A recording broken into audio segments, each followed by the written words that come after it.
नमः। श्री सरस्वती देव्यै नमः। आज 16वें अध्याय के श्लोक नंबर 21 को प्रारंभ करते हैं। त्रिविधम नरकस्येदं द्वारं नाशनमात्मनः कामः क्रोधस् तथा लोभस् तस्मादेतत्त्रयं त्यजेत्। सर्वप्रथम संधि विच्छेद करते हैं। त्रिविधम नरकस्येदं। त्रिविधम, त्रिविधम में ध के ऊपर जो बिंदी है नीचे म में आ जाएगा। त्रिविधम नरकस्य, नरकस्य य पे रुक जाना है। नरकस्य ऊपर ए की मात्रा है वह आ जाएगा इदम। द्वारम नाशनम, म पे नाशनम, म पे हलंत लगा के आगे आकार की मात्रा जोड़ के आत्मनः। सारे पद मिलते हैं। त्रिविधम नरकस्य इदम द्वारम नाशनम आत्मनः। आगे कामः क्रोधस, स विसर्ग में जाएगा। तथा लोभस, उस लोभ के आगे भी स विसर्ग में जाएगा। तस्मात्, जो ध है उसको त में ले लिया। तस्मात् आगे ऊपर ए की मात्रा है। एतत् त्रयम त्यजेत। दूसरे में शब्द मिल गए सारे। कामः क्रोधः तथा लोभः तस्मात् एतत् त्रयम त्यजेत। सारे पद देखते हैं। त्रिविधम नरकस्य इदं द्वारम नाशनम आत्मनः कामः क्रोधः तथा लोभः तस्मात् एतत् त्रयम त्यजेत। अन्वय देखते हैं।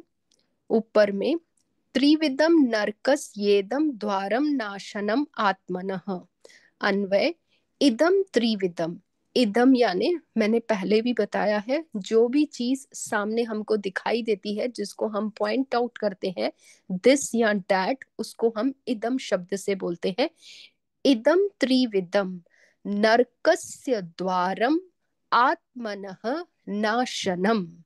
व्याख्या। इदम त्रिविधम, पीछे हमारी जो व्याख्या चल रही है वह आसुरी प्रवृत्ति के मानव की चल रही थी। श्लोक नंबर 19 और 20 में हमने देखा था कि जो आसुरी संपत्ति के मानव रहते हैं उनको परमात्मा कैसे उनका पतन करते हैं, उन्हें बार बार आसुरी योनियों में ही गिराया करते हैं ताकि उनके पापों का क्षय हो जाए और फिर वो मनुष्य जन्म को प्राप्त करके अपना कल्याण कर सके। इसी को आगे परमात्मा बता रहे हैं कि इदम त्रिविधम, यह जो पाप योनियों के यानी आसुरी संपत्तियों के ये विकार हैं, कौन से? तीन विकार हैं। इदम त्रिविधम, ये तीन प्रकार के जो विकार हैं वह नरकस्य द्वारम, वह नरक के द्वार हैं। और नरक के द्वार होकर क्या करते हैं? आत्मनः नाशनम, हमारी आत्मा को यानी जीवात्मा को पतन की ओर ले जाते हैं, उसका नाश कर देते हैं। ये कौन से तीन हैं? कामः क्रोधः तथा लोभः। काम, क्रोध और लोभ ये तीनों ही नरक के द्वार हैं, इसलिए कहा इदम त्रिविधम नरकस्य द्वारम। इदम यानी ये तीन, ये कौन से तीन के लिए बोला वह दूसरे पद में बताया है। कामः क्रोधः लोभः, ये तीन जो आसुरी प्रवृत्ति के मानवों के अवगुण है, काम क्रोध और लोभ, ये तीन प्रकार के नरक के द्वार हैं। तस्मात् एतत् त्रयम त्यजेत, इसलिए इन तीनों को त्याग कर देना चाहिए, क्योंकि ये तीनों ही आत्मा का पतन करते हैं, मनुष्य को बिल्कुल अधम बनाकर उसको अधम की योनियों में गिरा डालते हैं। इसलिए इनको सर्वथा के लिए हमें विनाश की ओर ले जाते हैं, तो इन्हें हमें त्याग देना चाहिए। इसे संक्षिप्त से और व्याख्या करके समझते हैं। टेक होम मैसेजेस में देखते हैं। यह काम क्रोध और लोभ है क्या और कैसे उत्पन्न होते हैं? काम किसको कहते हैं? काम कहते हैं वासना को। किसी भी पदार्थ या वस्तु के प्रति कोई परिस्थिति हो, किसी इंसान में यानी अपने सगे संबंधियों में किसी के भी प्रति हमारी जो अटैचमेंट है, हमारा जो उसके प्रति राग है, प्रेम नहीं राग, राग वह चीज होती है जो मोह वाली होती है, कि जिसके साथ हम रह के हम इतने अटैच्ड हो जाते हैं, और अगर हमें क्षण भर के लिए भी पता चले कि ये हमसे विरह होने वाला है, हमसे ये दूर होने वाला है, तो हमारे भीतर दुख उत्पन्न होता है। यानी उस परिस्थिति का, उस वस्तु का, उस संबंध का, अगर हमारे साथ है वो संबंध या वो रिश्ता या वो वस्तु या वो परिस्थिति, वो हमारे साथ है तो हमें अच्छी लगती है, हमें सुख प्रदान करती है। और अगर वो हमारे साथ नहीं है, यानी हमारे साथ अर्थात हमारे जीवात्मा के साथ अगर उसका वियोग हो जाता है, तो वह दुख में परिणत हो जाती है, वह हमें कष्ट देती है, वह हमें विरह की ओर ले जाती है। और इसी विरह से बचने के लिए ही हमने कहा है कि परमात्मा कहते हैं कि इसको त्याग देना चाहिए, क्योंकि ये ऐसा स्वरूप है जो हमको पतन की ओर ले जाएगा।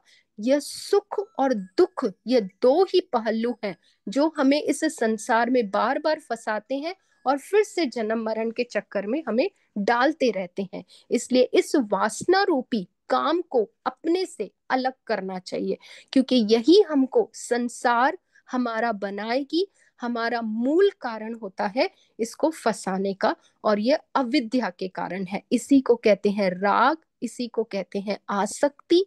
अविद्या और तमोगुण, किसी के साथ लिप्त हो जाना, किसी के साथ अटैच हो जाना, और फिर वो अटैचमेंट सुख देती है, जैसे ही उससे डिटैच होते हैं वो हमें दुख देती है। यह सुख और दुख फिर संसार में चलते रहते हैं, और इसकी अत्यंतिक निवृत्ति, जो हमेशा के लिए निवृत्ति है, वह कभी भी नहीं होती है। इसलिए इस सुख और दुख रूपी से हमें हटने के लिए यह काम रूपी जो इसके बीच में बाधा है, अविद्या स्वरूप, इसको खत्म कर देना चाहिए। और इसी कामना की अगर अति हो जाए, बहुत ज्यादा किसी के साथ अटैचमेंट हो जाए, बहुत ज्यादा किसी के साथ मोह हो जाए, उसी को हम कहते हैं लोभ। तो काम की अति को ही लोभ कहते हैं। और अगर हमारी ये कामना पूर्ति नहीं होती है, हमें वह चीज नहीं प्राप्त होती है, तो भीतर से उसी के प्रति द्वेष उत्पन्न हो जाता है, क्रोध उत्पन्न हो जाता है। रिश्तों में भी ऐसे ही होता है। अगर उसके साथ हमारा रिश्ता अच्छा निभ रहा है, बहुत अच्छे से सब चल रहा है, प्रेम पूर्वक चल रहा है, तो हमें वह राग हो जाता है, हमें अच्छा लगता है उसी के साथ संबंध बनाना, उसी के साथ रहना अच्छा लगता है। लेकिन किसी कारणवश अगर वह चीज हमारी प्राप्त नहीं हुई, उसने हमारी बात नहीं मानी, हम दोनों के गुण मैच नहीं हुए, वहीं पर द्वेष उत्पन्न हो जाता है। तो काम में अगर बाधा आ गई, जो मैं चाहता हूं, अगर वह चीज पूरी नहीं होती है किसी भी वश, तो वह क्रोध में परिवर्तन हो जाती है, उसी को द्वेष कर देते हैं। और अगर ये काम में जो बाधा है वह बिल्कुल आराम से चलती रहे, कोई बाधा ना आए और मेरे अनुकूल ही चलती रहे, तो वह और इस राग को बढ़ाती रहती है, उसी को कह देते हैं मोह। तो ये हो गए काम, क्रोध, लोभ और मोह। ये सारी अज्ञान है, सारी अविद्या का ही स्वरूप है, तम का ही स्वरूप है, आसुरी प्रवृत्ति का ही स्वरूप है। सत्य आंटी प्लीज म्यूट कर दीजिए। तो इन सब चीजों से हमें बचना चाहिए, और अपना पतन करते हुए समझना चाहिए कि किस तरह से हमारा पतन हो रहा है अगर हम इन सब चीजों में फंस जाएंगे। इसलिए परमात्मा ने कहा है कि संसार का मूल कारण ही यह काम, क्रोध और लोभ है। और यह काम, क्रोध, लोभ है क्या? राग और द्वेष। संसार में अटैचमेंट, फिर संसार से डिटैचमेंट, अटैचमेंट हो गई राग, और उससे डिटैचमेंट हो जाती है द्वेष, हमें उससे विरह का दुख उत्पन्न हो जाता है, उसी के प्रति हमारा क्रोध आ जाता है। छोटी छोटी चीजों की भी तृष्णा होती है, बिल्कुल छोटी सी, किसी वस्तु के खाने की ले लो, कि हमारी जीवा को कोई चीज का रस आ जाता है, स्वाद आ जाता है, हम उस भोजन के लिए सोचते हैं कि ऐसा भोजन मिले। अगर किसी को बोला कि ऐसा भोजन बनाओ या इस तरह से हमें वह चीज दो, और वह चीज नहीं प्राप्त हुई, मेरे प्रतिकूल वो चीज चली गई, तो वहीं पर हमारा द्वेष आ जाता है, क्रोध में उत्पन्न हो जाता है। बच्चों को ही कोई चीज पढ़ने के लिए बोला कि इस तरह से पढ़ो बच्चे, ऐसा करो इस तरह से, हम अगर उन्होंने बच्चों ने दे दिया तो बहुत अच्छा, सुख ही सुख। लेकिन अगर बच्चे हमारे विपरीत गए और उन्होंने वह चीज हमारे नहीं दी वैसे अनुसार, प्रतिकूल में चले गए, वहीं पर उन्हीं के साथ द्वेष हो जाएगा, उन्हीं के साथ क्रोध उत्पन्न हो जाता है। तो ये काम क्रोध संसार के हर चीज में, अगर हम देखें सुबह से लेकर रात तक सारे दिन की चर्या में, यह काम क्रोध ही संसार में चलता रहता है और कुछ भी नहीं है। यह संसार इन्हीं दो चीजों से बना है, राग और द्वेष। अटैचमेंट होती है किसी के साथ और फिर वह क्रोध में परिवर्तित हो जाएगी, द्वेष में आ जाएगी, घृणा का भाव आ जाएगा, और अगर अच्छा चल रहा है उसी के साथ मोह उत्पन्न हो जाएगा, उसी के साथ राग उत्पन्न हो जाएगा, और अगर बहुत अति होता गया तो वह लोभ में परिणत हो जाता है। तो इस काम क्रोध लोभ इन तीनों से हमें बहुत ही सावधान रहना चाहिए, क्योंकि ये तीनों ही हमारा नाश करने वाले हैं, हमारा यानी इस जीवात्मा का। क्योंकि ये वासना रूपी जो आसक्ति है हमें डिपेंड कर देती है, हमें किसी को परतंत्र कर देती है, हमें परिचिन्न कर देती है, हमें वह फ्री नहीं छोड़ती है, हम उससे अलग नहीं हो सकते हैं। जैसे ही अलग होने की थिंकिंग भी आती है तो वहीं पर ही दुख उत्पन्न हो जाता है, शोक उत्पन्न हो जाता है। जैसे अगर घर में किसी की डेथ हो जाती है तो क्यों रोना आता है, किस लिए हमारा शोक होता है? वह शोक इसलिए होता है क्योंकि वहां पर हमारा राग था, वहां पर हमारा मोह था, वहां पर हमारी डिपेंडेंसी थी, हम डिपेंड थे, और वो उस समय फिर वह शोक में उत्पन्न हो जाता है, विरम के साथ उत्पन्न हो जाता है। और यही डिपेंडेंसी, परतंत्र, परिचिन्नता हमको बार बार फिर इसी जन्म में, संसार में पुनरअपि जननम पुनरअपि मरणम में डालती रहती है। और ये संसार जन्म मरण का चक्कर कभी खत्म ही नहीं होता है और हमारे ये नाश करके ही छोड़ता है। इसलिए इस राग और द्वेष रूपी दो शत्रुओं से बहुत ही संभल के चलना चाहिए। और यही काम और क्रोध है, और काम की अति लोभ हो जाती है। इसलिए परमात्मा कहते हैं तस्मात् एतत् त्रयम त्यजेत, इन तीनों को ही अपने से विलग कर दो, अपने से अलग कर दो, क्योंकि ये तीनों ही हमारा पतन करने वाले हैं, हमें नरक के द्वार की ओर ले जाने हैं। तो इसलिए इनके कभी भी वशीभूत नहीं होना है। अब प्रश्न आता है कि ये राग और द्वेष है कहाँ, किधर रहते हैं, इनका स्थान क्या है? ये राग और द्वेष हमारे प्रत्येक इंद्रियों में रहते हैं। इंद्रिय कितनी है? 11 इंद्रिय, मुख्य 11 इंद्रिय है। उसमें से जो ज्ञान इंद्रिय है मुख्यता से उनमें रहती हैं। ज्ञान इंद्रिय है, आंखों में रहती है चक्षुष, नासिका में रहती है घ्राण, मुख में रहती है जिह्वा इंद्रिय, कानों में रहती है श्रोत्र इंद्रिय, और चर्म में यानी चमड़ी में रहती है त्वक इंद्रिय। ये पांचों इंद्रियां, त्वक, श्रोत्र, रसना, घ्राण, चाक्षुष, ये पांचों इंद्रिय स्वरूप, इनमें राग रहता है। ये हमेशा किसी ना किसी को पकड़ना चाहती है, किसी के साथ अपने को जोड़ना चाहती है, किसी के साथ अटैचमेंट करना चाहती हैं। और जब वो अटैच हो जाती हैं तो वह मोह में पड़ जाती हैं, उनको उनकी आदत सी पड़ जाती है, उनको लत लग जाती है उनकी। और फिर अगर वो चीज उनको नहीं मिलती है तो ये तड़पती है, तकलीफ देती हैं, हमारे भीतर ही भीतर शोक उत्पन्न करती हैं, दुख उत्पन्न करती हैं। और अगर उतने विकार तक गई तो वह द्वेष भी उत्पन्न कर जाएगी, फिर भी नहीं प्राप्त हुई तो वह क्रोध में परिणत हो जाती है। और अगर बहुत अच्छे से उसको मिलती रही तो वह इतनी दब जाती है कि उसके लिए लोभ करती रहती है, बार बार उसके लिए चाहना करती रहती है। इसलिए इन पांचों इंद्रियों से बहुत ही सतर्क रहना चाहिए। ये पांचों इंद्रियां जो हमारी घोड़ों रूपी है, इनको बिल्कुल लगाम के साथ पकड़ के इनको संसार में चलाना है। नहीं तो यह हमारी जो गाड़ी है, यह संसार में जो चलने वाले ये पांचों घोड़े हैं, इधर उधर जाके पतन की और हमको गिरा सकते हैं। इसलिए इस राग द्वेष का स्थान समझ के एक एक इंद्रिय में चख चख के, पकड़ पकड़ के इनको स्थिर करना है। और यह स्थिरता कब आएगी? जब हम ज्यादा से ज्यादा ध्यान करेंगे, ज्यादा से ज्यादा एकाग्रता करेंगे, एकाग्रता से, ध्यान से, ये धीरे धीरे हमारे वश में होती जाती हैं, हमारे कंट्रोल में आती जाती हैं। और त्याग, सहनशीलता, इनको त्याग से इनको तपाना है, तितिक्षा से इनको सुखाना है, इनको जलाना है, इनको हमेशा तृप्त नहीं करते रहना, इनको हमेशा चीजें देते नहीं रहना, इनसे वो चीजें छीननी है।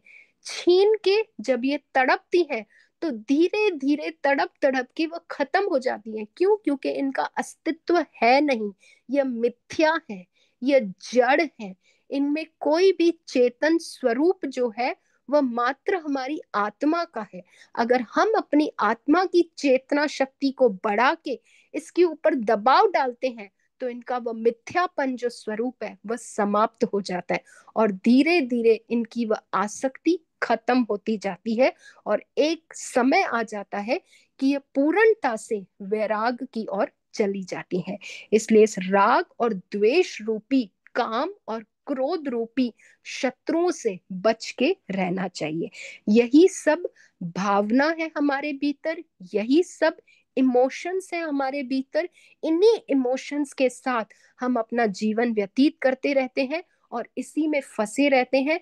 फंसते फंसते कब जन्म बीत जाता है और वह अंतिम काल भी आ जाता है, और अंतकाल तक हम इन्हीं भावनाओं के साथ जुड़े रहते हैं, और उसी भावनाओं में हमारा वह अंतकाल आ जाता है।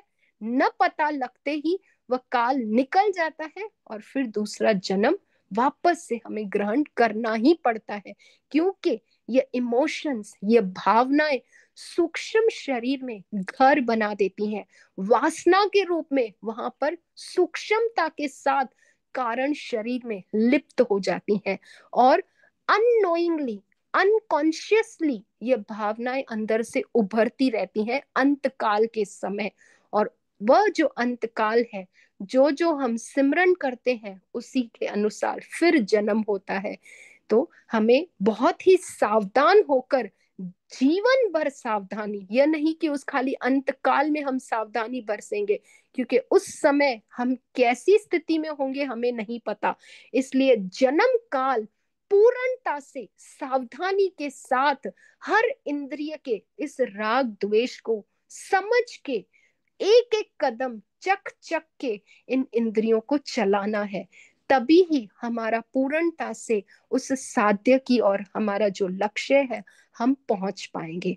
तो साधक का एक ही धर्म है कि अपने इंद्रियों को साधें, अपने मन को साधें। जब हम इसको अच्छे से साध लेंगे, अच्छे से जीवन भर इनको संस्कृत कर देंगे, तो यही संस्कार इनको आगे की ओर ऊर्ध्व गति में ले जाएंगे, ऊपर की ओर ले जाएंगे। नहीं तो हमारा नाश निश्चित है। और ये काम, क्रोध, लोभ, ये तीनों ही हमको गिराने वाले हैं। इनको इसलिए अपने जीवन से त्यागना चाहिए, इनसे बहुत सावधानी के साथ बरतना।